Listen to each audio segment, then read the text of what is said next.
Hi everybody, Heather here. I'm going to go ahead and just read to you guys some notes that I jotted down about this class this semester. So the three social identities that I have investigated in myself this semester are the privilege of being white, the oppression of being a woman, and the oppression of ability. So while reading The Possessive Investment in Whiteness by George Lipsitz, I learned that lenders are less likely to give loans to people of color because in the past they have not been able to accumulate any equity from the housing market, so they've been unable to pass it down to the next generation. Saying that, I feel that my privilege has enabled me to be able to purchase the house 18 years ago with my ex-husband, and more recently I was able to refinance it from him to get it off my get him off of my mortgage. Without my privilege, I'm not sure that this would have been feasible for me.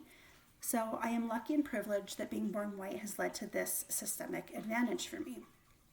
I want to let this help me use the advantage to help others that need the assistance. I have learned that I don't experience the same systemic racism and discrimination that people of color face. And I've come to better understand how that whiteness is often the unspoken norm in many institutions, whether it be education, social work, social justice in the criminal justice systems. And I've learned how that can cause harm when it goes unexamined. One of the main things that I learned that has really stuck with me this semester was the wealth shown to scale module in module 10. I've shown it to many people, and all of them, including myself, have been both amazed and rather disgusted by it. My next identity is being a woman. Although I grew up not thinking about being a girl, it was ingrained in me through media, family, friends, that girls were to be polite, that we had little control over our emotions, that we're nurturers, that we're filled with drama, we're sexualized, and that we're dependent upon men to protect us and to make the decisions for us. Some of these attributes have carried over into my adulthood, and some I've had to fight against. That being said, I feel that being a woman is my oppressed identity. Through the cycle of socialization, I have learned that I was born into a society that already had the norms and rules set out for me. Since a girl is supposed to be polite and do what she is told, I did not question the message that I was receiving. I was a quick learner, picked it up easier, that it was much easier to conform to society's standards. So the results of that being, I did what I was told until I didn't. I'm now divorced, I'm raising 2 boys, and I'm just taking care of my own self. This is not to say that it's been an easy road. It hasn't. I have been questioned for my decisions. I have been told that my boundaries that I have set are not necessarily. I have been verbally abused. I have been emotionally abused.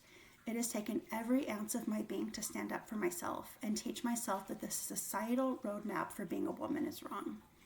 We can be strong, we can be independent, and we can do things without asking a man's permission. It took me until I was in my 40s to really start questioning my life and how the patriarchal system was discriminating against me. I was limiting myself because of the unspoken rules that I had followed since I was born. Quick story, I was in a club once in my early 20s, and I remember a man walked by me and grabbed my butt. I remember feeling ashamed and a little bit angry, but I never did anything about it because he was a man and I was the sexual object and I was there for his satisfaction. That interaction has followed me over 2 decades later. I still don't like to go out by myself after dark. I am very aware of my surroundings. I let my family know where I am. I am keenly aware that it is still men that are making decisions about a woman's body. When Roe v. Wade was overturned, I remember I was watching the breaking news, and I remember I fell down and I just started crying because I knew then that this was the beginning of the end for the women. Another story, I went a few months ago for an interview for one of my internships. I got to the place, realized it wasn't a business, it wasn't what you would normally think of as having a place for an interview. It was an apartment complex. So I pulled out my phone, dropped my location to my mom, And it really made me question, has any man ever had to do this? Maybe, but I don't think that they would think about it as much.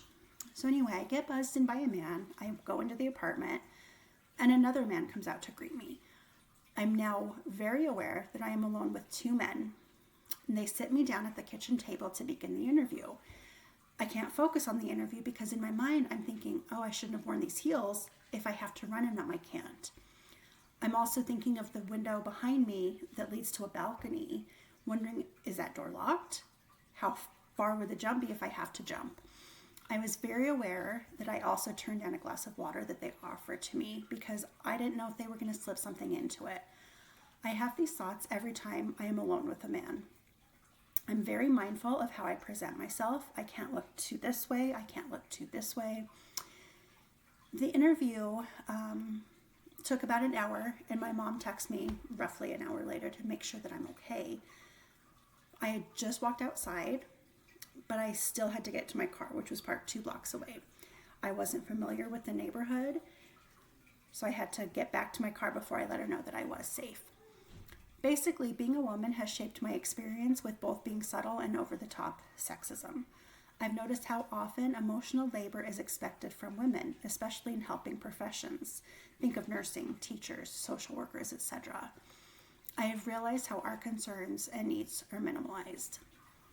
My last identity is disability. I have been living with anxiety and depression, and that's just become a part of my daily routine.